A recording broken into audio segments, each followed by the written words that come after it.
IELTS Listening, version 53942.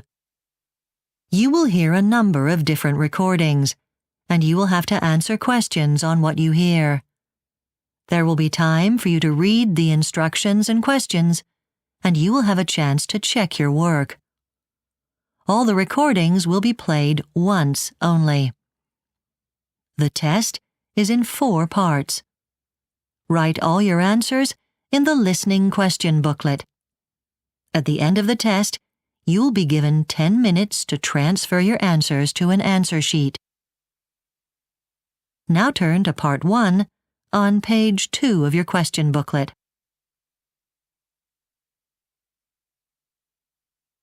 Part 1. You will hear 2 friends called Greg and Jenny talking about a horseback riding trip that Jenny is planning to do.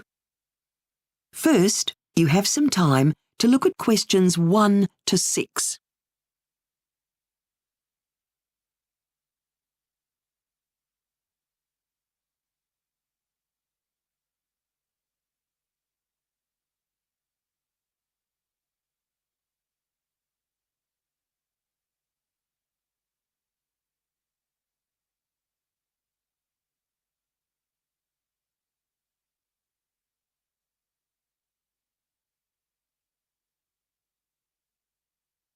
Now listen carefully and answer questions 1 to 6.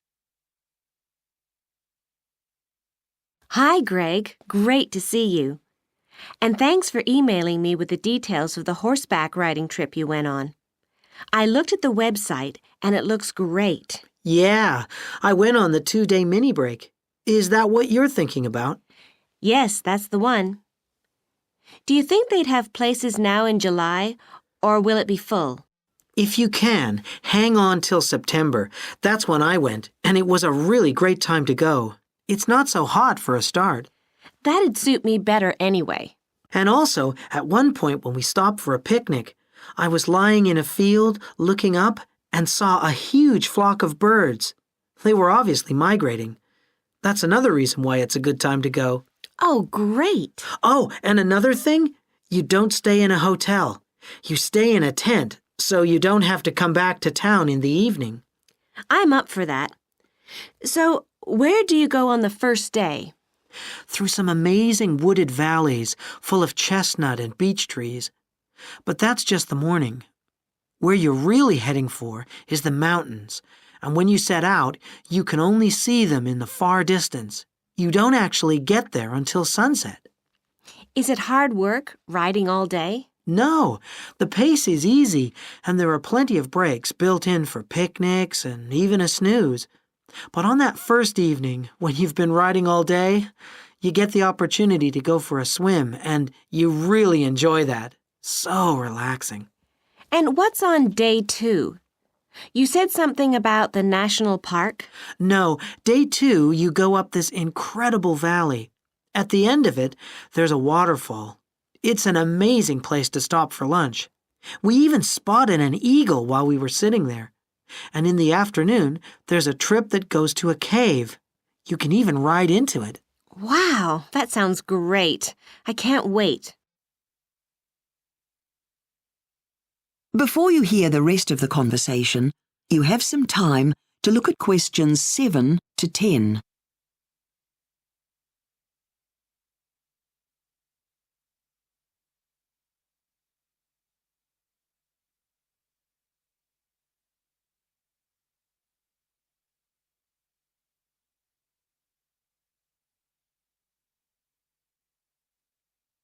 Now listen and answer questions 7 to 10.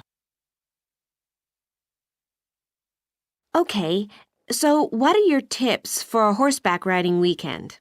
Well, I'd had a sore knee before I went, and I was pretty worried about that. It was okay, actually, but what you've got to watch for is that you don't have any trouble with your back. Riding can really aggravate that. No problem there. And comfortable clothes, I guess. Yeah, but another thing I hadn't realized is that you actually walk the horses down some pretty steep and uneven paths. So make sure you have walking boots, not just normal riding boots. And even if you're going in the autumn, make sure you don't get sunburned. Even if it looks cloudy, take sunscreen. Lots of it. I think you've convinced me to sign up. When I was looking at the website, I saw that if I register online, I can get a discount. Did you do that, or go through a travel agency? I registered online, of course. I just have to let my boss know when I want to take time off.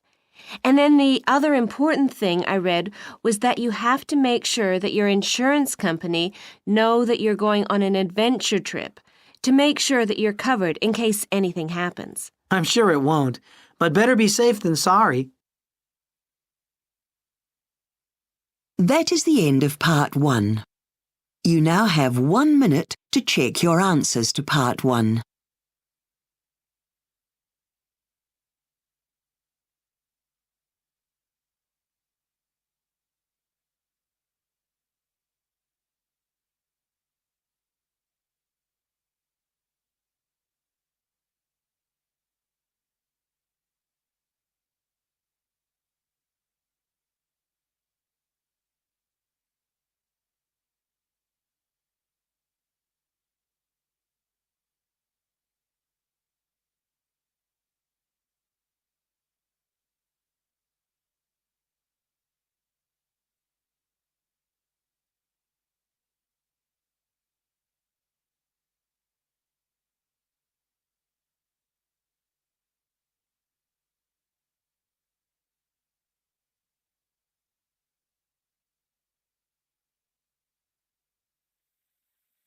Part 2.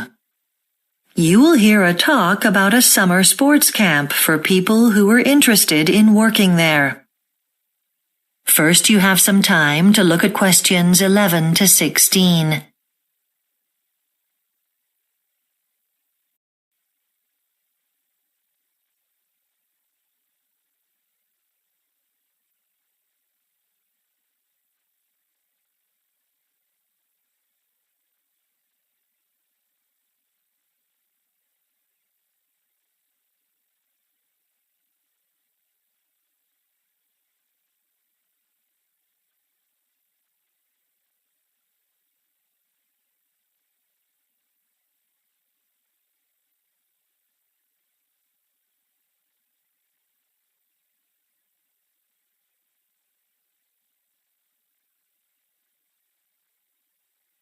Now listen carefully and answer questions 11 to 16. Welcome to this talk about the UK Summer Sports Camp. I'm going to tell you about our summer sports camp for children and something about the children who come. Later on, I'll tell you how to apply if you'd like to work with us this year. So please be patient. Feel free to interrupt if there's anything you don't understand about the way the camp is administered, though if you could save any questions about the work itself until the end, that would be good. The UK Summer Sports Camp offers courses for kids aged 6 to 16, which focus on a wide range of sports and activities. Our aim is to provide a fun, safe experience for kids. The reason we're successful is because parents trust us and send their children to us summer after summer. We aren't the cheapest camp around, which might put some people off, but we make sure our team are caring and enthusiastic, and that's why parents want their children to keep coming back, rather than because of the facilities on offer, great as they are, of course. We think our summer camp is special in a number of ways. We have students from all over the country, not just the local area. We run all the activities you'd expect in a summer camp, arts and music as well as sports. But we also have special coaching for those who might be able to make a career in their chosen sport. What will your role be if you come and work with us then?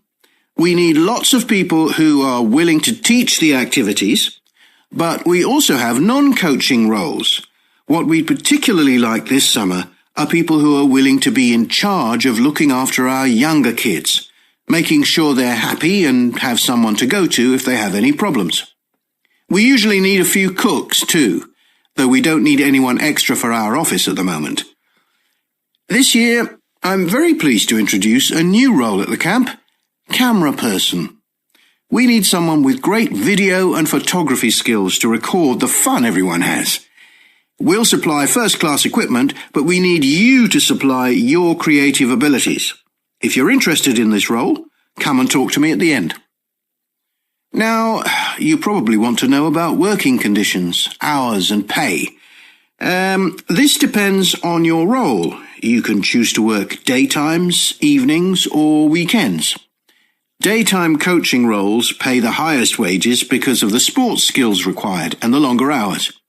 If you choose to work in the kitchen, your hours of work will be either at breakfast and lunch or at dinner.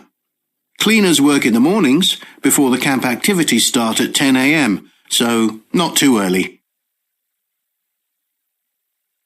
Before you hear the rest of the talk, you have some time to look at questions 17 to 20.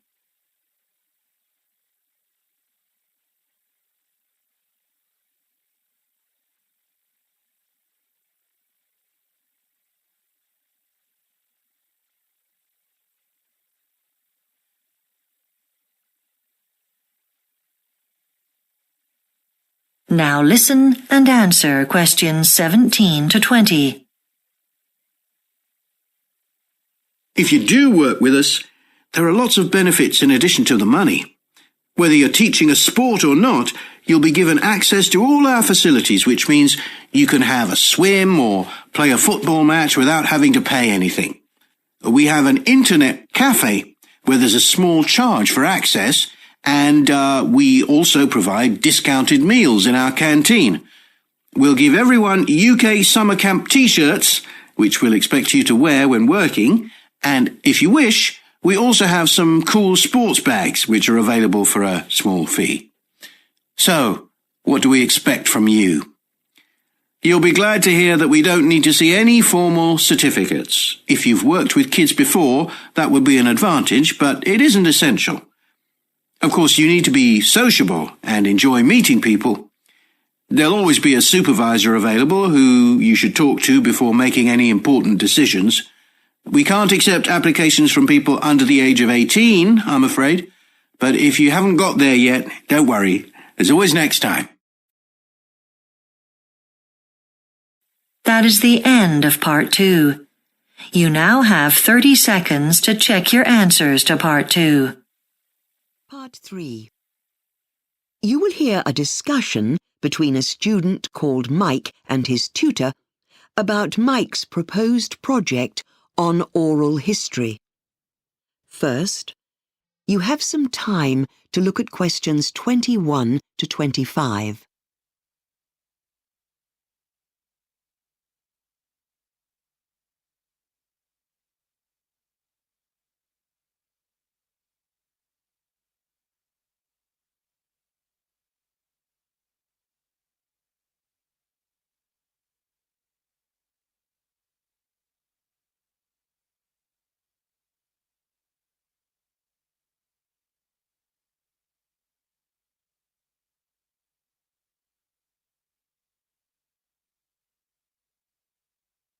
Now, listen carefully and answer questions 21 to 25. Thanks, Mike, for dropping by. I've read the proposal for your project, which is an oral history of the local football team, particularly the time around 1983 when they won the league championship. But first, how do you define oral history? Well, in fact, I used the definition you gave us last year in our research methodology class.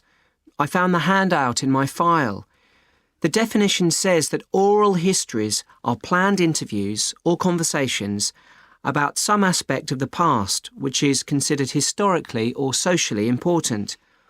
The interviews are with people who took part in whatever it's about, so there'll be a record which historians can use later for all those academic articles they write. Mm-hmm.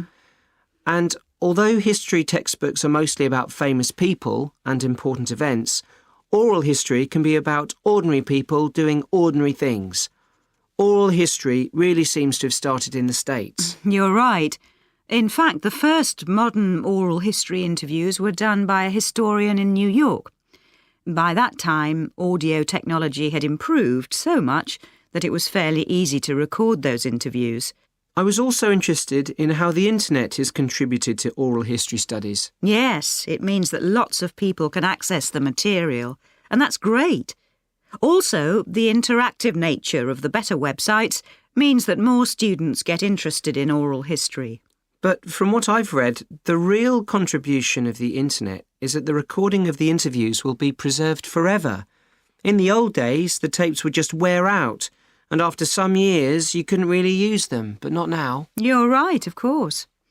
Anyhow, let's move on to the subject of your project.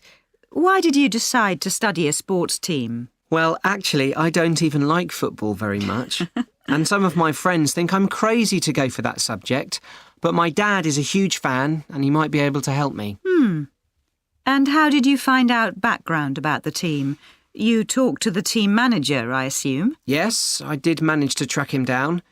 And I looked at all the old news stories about the team in the town newspaper office. That was where I got the most helpful information.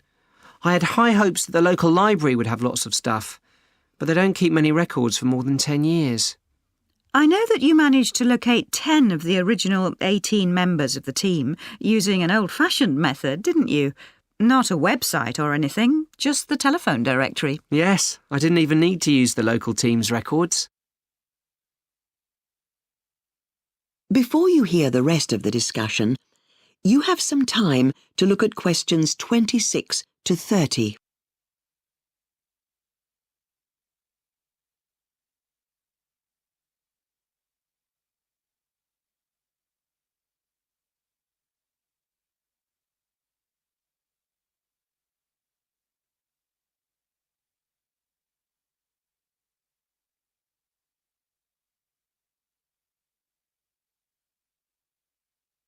Now listen and answer questions 26 to 30.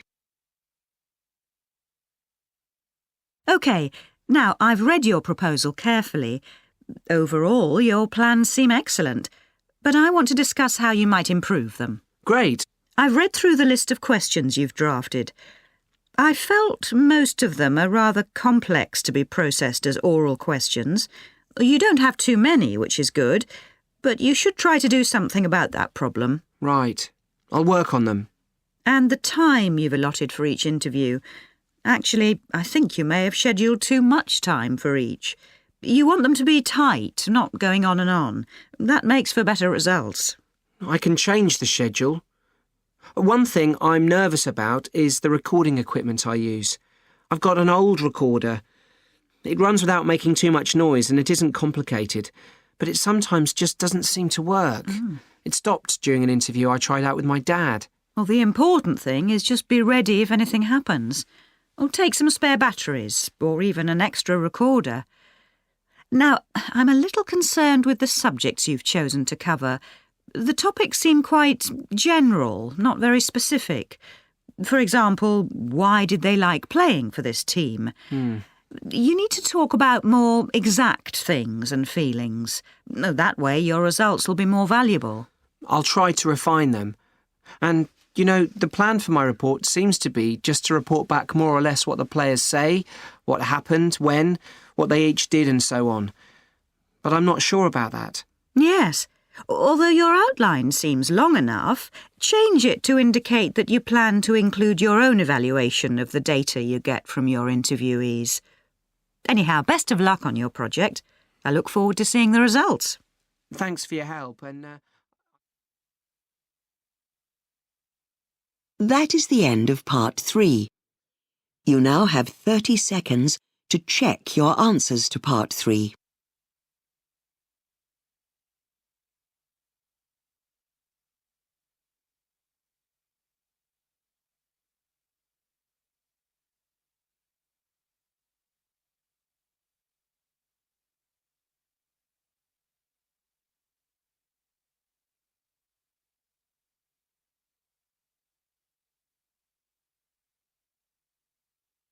Part 4. You will hear a medical science student summing up a presentation about ideas for improving services at a local hospital. First, you have some time to look at questions 31 to 40.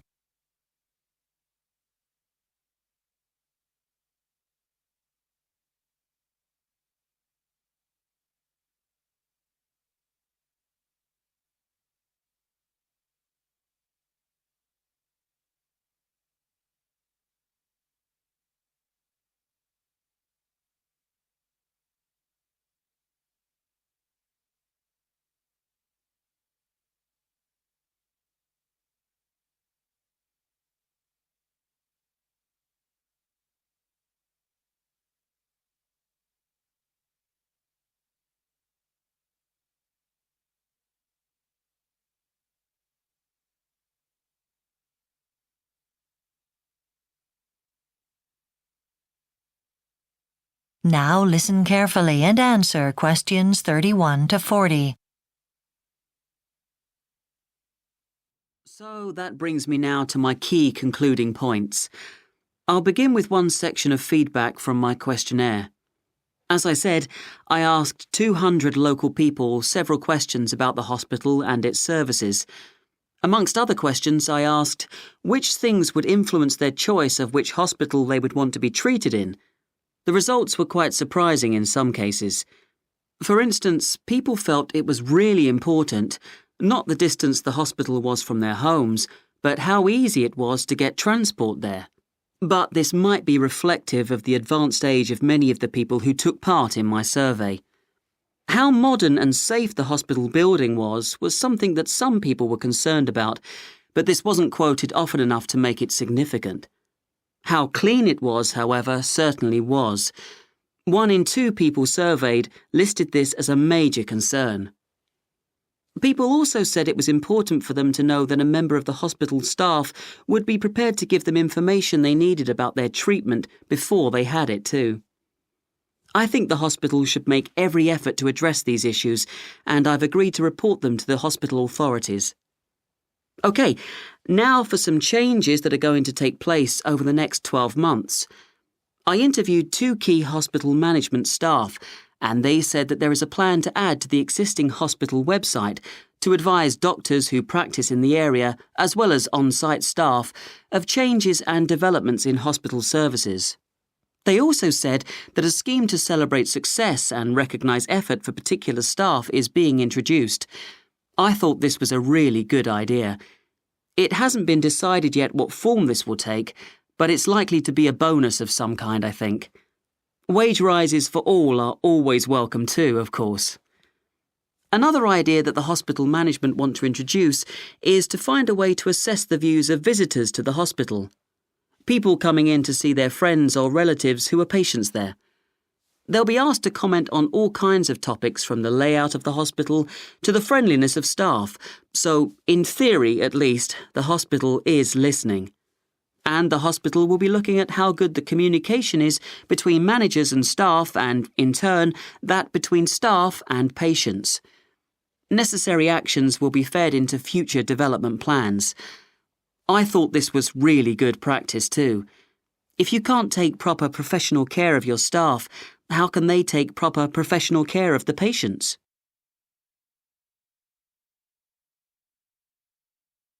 So, after analysing the completed questionnaires and talking to hospital staff members, I'd like to end my presentation with the following recommendations. At the moment, people have to travel to another hospital that's 60 miles away for treatment of illnesses associated with interrupted sleep, so a unit to support that would be really useful, I think. I'd also suggest investigating the possibility of funding a new plastic surgery unit, because that's another service that patients cannot receive locally. There is already a new eye unit, which staff told me is very welcome in the community. And lastly, the hospital is adequately equipped with operating theatres in ratio to the number of patients treated there, so equipment and space isn't a problem. But many of them are empty for long periods of time. If better planning was implemented, these and other facilities could be in use 24 hours a day. Right, if anyone wants to ask me a question, I'll try to answer.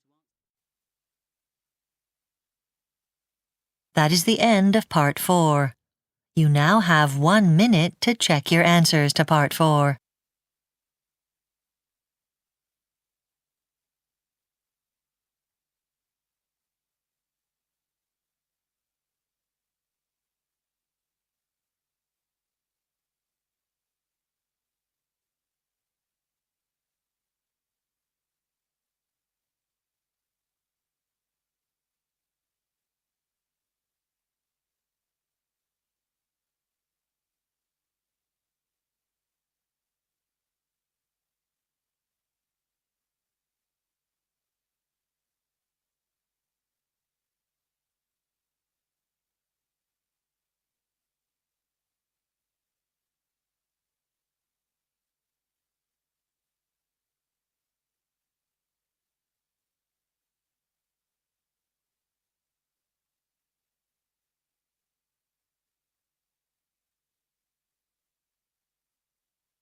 That is the end of the listening test. You now have 10 minutes to transfer your answers to the listening answer sheet.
You have 2 minutes left.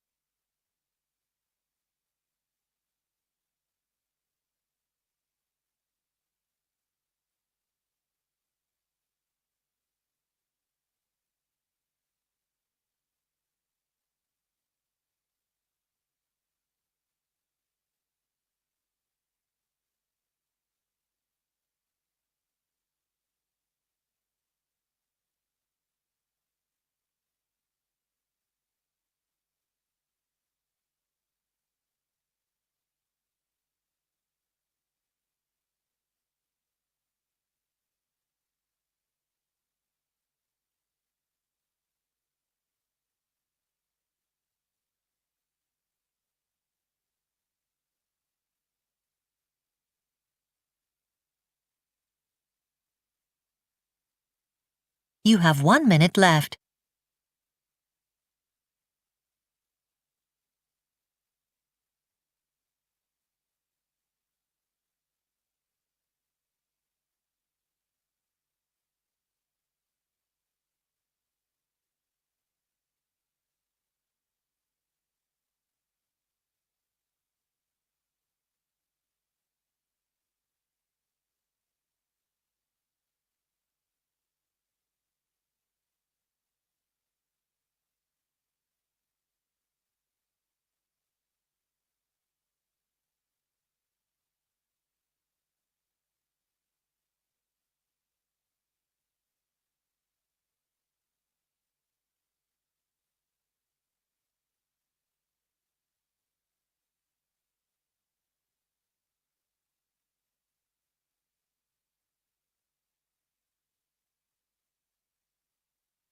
Please stop writing and wait for your question booklet to be collected.